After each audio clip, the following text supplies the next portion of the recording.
తిరుపతి కపిలతీర్థం రోడ్డులోని స్వర్గీయ కొత్తపల్లి ఆనందరావు కళాక్షేత్రం నందు ఆదివారం రాయలసీమ రంగస్థలి కళాకారులు శ్రీకృష్ణ దేవరాయల జయంతి వేడుకలను ఘనంగా నిర్వహించారు.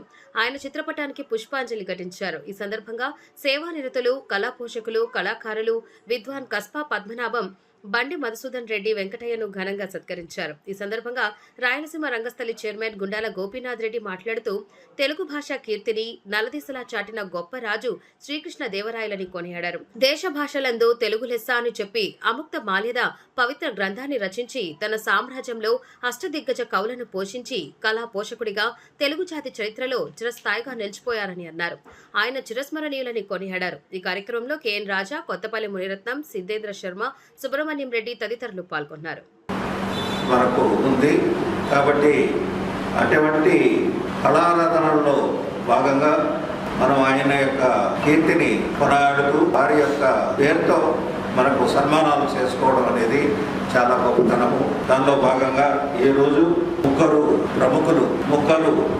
మంచి విద్వాంసులు, మంచి విద్యావంతులు, వారికి ఈరోజు మనము సన్మానం చేయడం జరుగుతుంది. ఇక్కడ ముఖ్యంగా మన విద్వాన్ కస్పా పద్మనాభం గారు, మన బండి మధుసూదన్ రెడ్డి గారు, మన వెంకటయ్య గారు, వీరికి ఈరోజు ఈ సన్మానం జరగడం నాకెంతో ఆనందంగా. కళా పోషకులు శ్రీకృష్ణ దేవరాయలు గారి జయంతి సందర్భంగా రాయలసీమ రంగస్థలి ఆధ్వర్యంలో ఈరోజు జయంతి కార్యక్రమాలు చేస్తున్నాము. దానిలో భాగంగానే ప్రముఖులు తిరుపతిలో కళాకారులు, కళా పోషకులు మన విద్వాన్ కస్పా పద్మనాభం గారిని, మధుసూదన్ రెడ్డి గారిని, వెంకటయ్య గారిని ఈరోజు శ్రీకృష్ణదేవరాయల జయంతి సందర్భంగా రాయలసీమ రంగస్థలి ఆధ్వర్యంలో వారిని సత్కరించి కృష్ణదేవరాయల పురస్కారాన్ని అందించాము.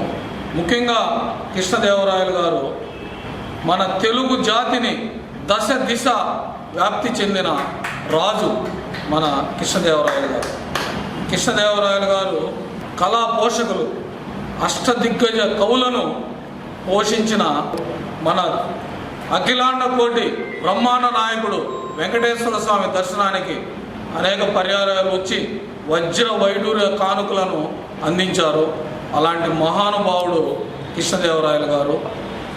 దేశ భాషలందు తెలుగు లెస్స అని అముక్తమాల్యం గ్రంథాన్ని రచించిన మహానుభావుడు కృష్ణదేవరాయలు గారు. ఆయన జయంతి సందర్భంగా ఈరోజు ఆయన స్మరించుకుంటూ ఈరోజు రాయలసీమ రంగస్థలి ఆధ్వర్యంలో జయంతి ఉత్సవాన్ని జరుపుకుంటున్నాము. ఆ మహానుభావుడికి ఘన నివాళులు అర్పిస్తున్నాం.